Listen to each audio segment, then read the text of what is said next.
It's time to take command with former NFL tight end Logan Paulsen and former Commanders beat reporter Craig Hoffman. Ladies and gentlemen, boys and girls, we made it. It is draft day. Thursday, April 25th. The first round of the NFL draft is tonight. And Logan Paulsen, we know that the Commanders are basically on the clock. They have been on the clock. We know the Bears are taking Caleb Williams at 1. And thus it is time to empty the final pages of our quarterback notebook, make some predictions, do a should, will type of prediction here with the Commanders on the clock.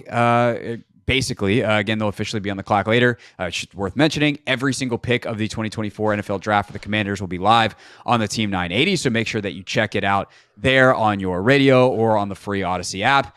But Logan, number 2, quarterback. This is kind of the definitiveness that everyone has been waiting for us for months, and we're finally going to give it to them because we're out of time and we don't have time to change our mind anymore. Yeah, I mean, I'd like to have more time to change my mind, probably a couple more times before we get there. This has just been such a unique process because, like, obviously you and I have both watched a lot of film, and the film says one thing, then there's the kind of the other stuff. And then I find that it's so easy to get caught up in like the national narrative regarding the quarterbacks. Like really, it's so easy to get caught up with that stuff. And despite myself, I can't help it. I feel like the loser kid at school who's like, oh man, I think this guy's the best guy. And everyone's like, no, you're dumb. That's terrible. And it's like, well, I got to stick true to who I am. And I guess today is the time, is the time to kind of say our truth, I suppose. Yeah, I think we're about to say the same truth. I'll be the human shield. I'll say it first. My final quarterback rankings go for top 4, Caleb Williams at 1, JJ McCarthy at 2, Jayden Daniels at 3, and Drake Maye at 4. Yeah, I think I'm in the same boat, honestly. Like, I think I'm in the same boat. And it's close for me. Like, it's close for me between, like, obviously, like, I've said this before. Like, I know people say, oh, like, there's this Caleb Williams, and then Jayden is right there, and then there's, like, a space between everybody else. Like, I kind of bunched those 3 guys together, at least in my rankings, because I think... just to be clear, Caleb tier 1. Yes. He's clear number 1. Yeah. There's a gap yes. under him. Because like Caleb's in some way like a monster creation of the other 3 guys in some ways. Like some of the things you'd point out as flaws in the other 3, you'd be like, nope, Caleb does that really well. So he's in a tier on his own. The other 3 guys, I can make an argument for any of the 3. Right. My personal preference would be JJ McCarthy for reasons that we'll explain. Yeah, and I'm kind of in that same exact boat. And that doesn't, again, just to be clear, that doesn't mean that like I don't like Jayden Daniels or I don't like Drake Maye or I don't see why they would be amazing pieces for this franchise. And if the franchise were to draft Jayden Daniels, I'm ecstatic. If they were to draft Drake Maye, I'm ecstatic. If they were to draft JJ, I'm ecstatic. They're all in the same tier, which means to me, unlike Caleb, where there's less questions, there's just more questions. They all have questions, and I'm just okay, the most okay right now, with JJ's questions. That's just my personal belief, right? And I can't stress that enough. I like those other guys a lot, but in terms of what I see from JJ, let's talk about him real quick. I see a guy who makes NFL throws with a consistency that the other guys don't. And now that's offensive scheme. So the projection of that philosophy is much, much easier. Oh, he didn't have to carry the team. He had to carry his team in a different way, right? You look at the 3rd and 7, everyone's talked about that. Those throws are elite. His ability to manipulate defenses underneath coverages with his eyes, understanding coverage at a high level, how to how to drive throws, how to anticipate space, all that stuff, I love it at the highest level, right? Like that's what it is. I love his ability to run the quarterback design run stuff. Obviously, I don't think he's a great scrambler necessarily, but hey, we got to run a quarterback power. We got to run a zone read. He's got a great feel for that. So that's what I like about him. Am I still worried about his lack of total throw volume? 100%. Am I worried about his inability to, the fact they didn't ask him to carry the offense in a traditional way? 100%. Am I worried about his lack of variation in terms of throws? 100%. Am I worried that he kind of oversteps to his left? Yes. Am I worried that he only escapes to his right? Yes. Those are all concerns that I have, but I do feel like those concerns are correctable with experience and with time in a way that I'm not as confident with the other guys. So that's just my thought on that. And again, doesn't mean I don't like the other guys, but that's my thought on JJ. So I'll just follow up quickly on JJ because you said everything pretty much right there. The only other thing I would add is the reason I feel more comfortable with his questions is because I feel like the answers are very right in front of us. Correct. That with the more experience, he would fix and figure out some of the other stuff. He's an excellent problem solver. And thus, when presented with some of these problems that he's going to have to solve in the NFL, I feel confident that he will figure it out. From the footwork stuff, which just is a work ethic and like mental, application thing, to like, all right, yeah, he's got to layer throws better, but he hasn't been asked to do that as much. And he'll throw a pick and then be like, okay, guess I got to get a little more air under that. He's done it enough that he's capable. And I think that is the thing with JJ is he's capable of doing all the stuff that I want. And the thing that puts him over the top for me is he is elite mentally. And I'm not just talking about like processing and all that kind of stuff. I'm talking about the leadership and the thing that I can't get out of my head. The reason I will not believe, at this point, what are you going to do, right? 99% of everybody says it's Jayden Daniels. I'm not sitting here telling you they're going to draft JJ McCarthy, and I don't think you are either. We're just giving our personal rankings here, right?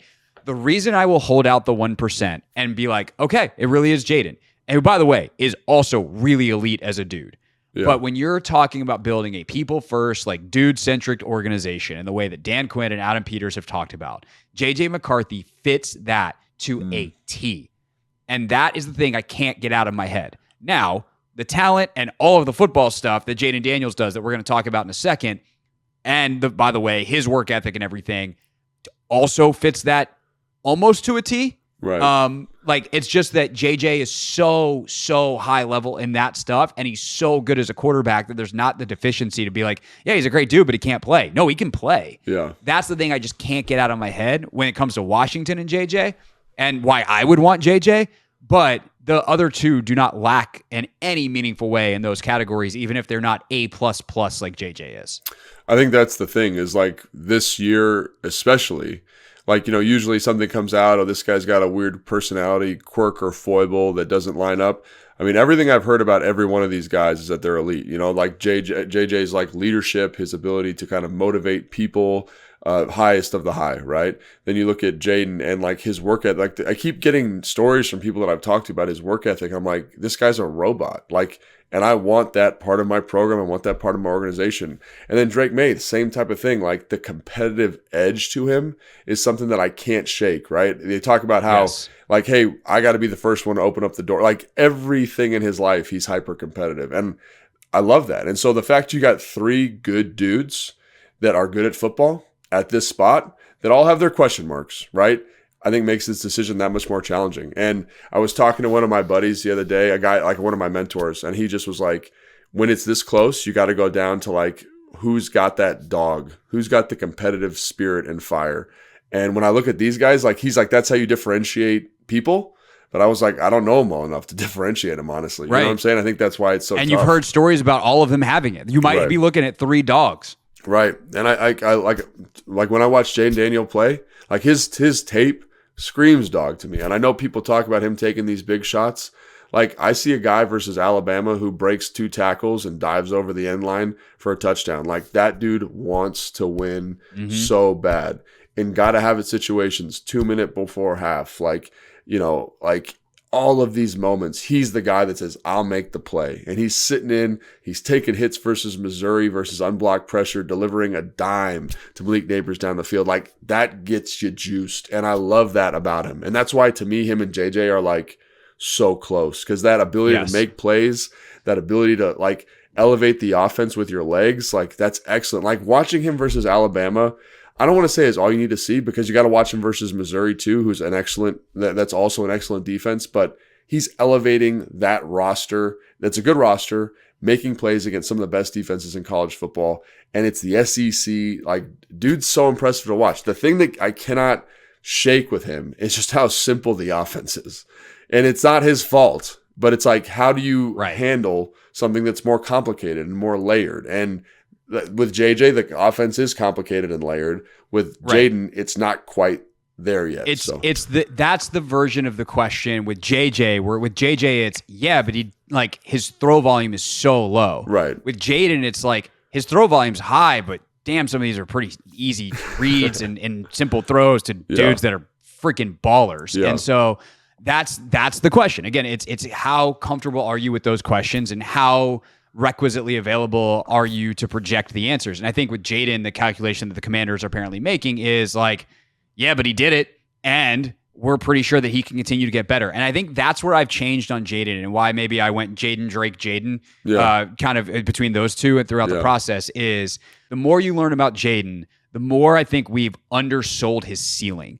Right. Because he's already good now. Like the gap is bigger for Drake between floor and ceiling. And it's also bigger on where they are now to ceiling. Jayden is maybe closer, but that doesn't diminish the height of his ceiling. And that's the thing with Jayden that I think I maybe undersold because he was an older player, because he had the one good year, is like, no, he figured out how to do this, right. is kind of the selling point, right? And we'll find out in the league if that's true. But it's like he changed the way he trained, he changed the way he studied, and he had the best season of anybody in college football. If he can carry that and what he learned about himself into the NFL, this dude's going to continue to get better, and he's going to be really, really good and worth that number 2 pick. And I think that's the other thing with him as compared to JJ is JJ, it's like relatively high ceiling, relatively high floor. I feel like Jayden's ceiling is higher, which I think is why if you're putting it all in, you say he's not only is he a safe swing, but he can be a big swing. And I think that's where like this narrative around him nationally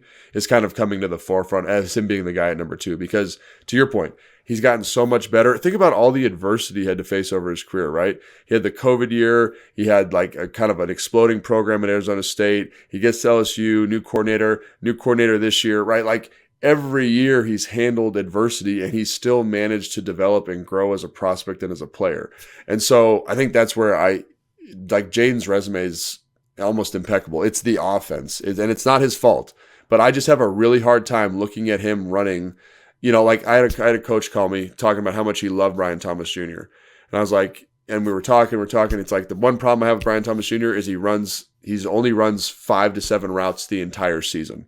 That's a very simplistic offense. And Cliff's offense, I think he'll understand how to speak to that skill set, but I'm just like, I get worried about that projection. But to your point, he's a guy that has gotten better at learning and processing each and every year. So why not be able to make this last jump? And I think that, that's to me a very informed, exciting argument as why Jayden should be the guy at number 2 too. So Orlovsky was on the show with me the other day, and he said he's got the best eyes in the draft. And if that's true, then I think he's definitely the right pick. I think we're gonna find that out, obviously, in the league. Just quickly on Drake, his floor has probably been undersold at this point. I think he's, because of his scrambling ability and some of the stuff that he can do, and he's a playmaker, he's a creator. Like he's gonna be able to survive in the league where people are like, he's got to sit for a year. I'm like, it probably benefits him. We talked about this the other day.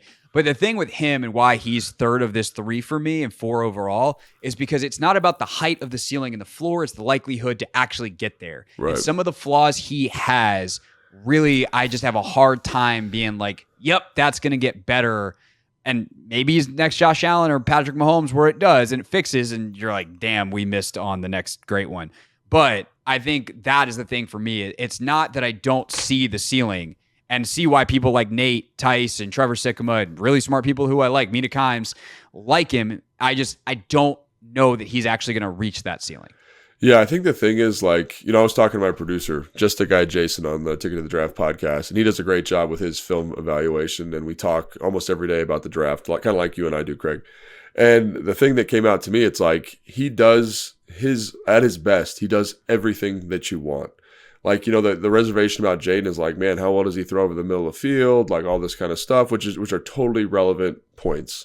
I don't have those same reservations with Drake. And I see the arm talent. I see the athletic ability. I see the creator, right? He's probably the best creator outside of Caleb Williams in this class. The one thing that I kept coming back to is ball placement, consistent accuracy, and overall consistency throwing the football. And I went back, I'm not kidding, and I would watch every throw that he missed, and I would watch it 5 times. And I cannot tell you from a mechanics standpoint why one is a miss and why one is a touchdown.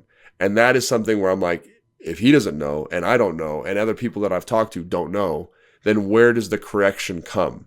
And that was the thing for me that I like, if I'm talking to good quarterback coaches and they're not like, oh, it's simply because of XYZ. And it's like, oh, well, that's great. Aaron Rodgers had all these corrections he needed to make. He made them, and now he's a baller. They don't see it either. And so that's the thing about him that gets me nervous, is like, if there's not a clear path to clean up these inconsistencies, then how am I certain that I can get the baller all the time? And that's the thing with him. And some people are probably perfectly fine with that level of inconsistency, assuming that it'll project and correct. I couldn't find anybody that gave me a good answer as to why it was happening. And as a result, my conservativeness just comes to the forefront there. Yeah, I think that the argument for Drake against that is, unlike a guy like JJ, for instance, to take our top guy by slim margins here, JJ's been working private quarterback coaches since he's like 10 years old. Yeah, right. Drake hasn't. Drake is so raw at the position, and he's already this good. Yeah. Like, that's what scares the daylights out of you of not taking him. Right. It's like, dude's already this, and he's with a COVID year and everything that happened, like missed a senior year of high school because of COVID, and had a terrible offense and a changing coordinator and all this stuff at UNC, and he's still this good. Like, how do you pass on that? Right. But you look at the other options, and that's how. All right. Do we have time for quick? Yeah, I think we can squeeze this in real quick, like 30 seconds maybe on each of these. Do you have like floor ceiling comps for these guys at all? Because I've got a couple, especially even if we just do Jayden. I think he's really interesting considering he's likely the pick for Washington. I think that's what we're both predicting at this point. Because everyone talks about like Lamar or Robert or whatever. To me, like the floor for him is like Tyrod. Yeah, I mean, that's an amazing floor, though. That's an amazing floor. Right. It's like if he's the number 2 pick for Washington, if he turns into Tyrod Taylor, like that's not a good use of the number 2 pick. But like that is his floor. Like if he's Tyrod Taylor next year, that's incredible. That's incredible. Then what does he become? Yeah. And the ceiling is the one where I have trouble with him, where I'm like, I don't know that there's been a guy that's got like this calm and this everything, the quick release in the pocket that can also run like this. Like I don't know what the ceiling comparison is for him, but the Tyrod one is what I wanted to really run by you. Gosh, I just had one. I forgot it. But yeah, I think that's, if he's Tyrod Taylor year one, you're pretty happy about everything. I think, and I think people forget how good Tyrod Taylor was during his time in Buffalo in terms of protecting the football. That's another thing Daniels does so well. I think Tyrod was throwing close to 30 touchdowns. It was like 28 touchdowns, like 7 interceptions, like really being fastidious with the football. Now, he wasn't making all the plays he needed to make, and that's why they ended up moving on from him. But I do think like that type of production from him, it would be awesome. And in terms of ceiling, I don't know.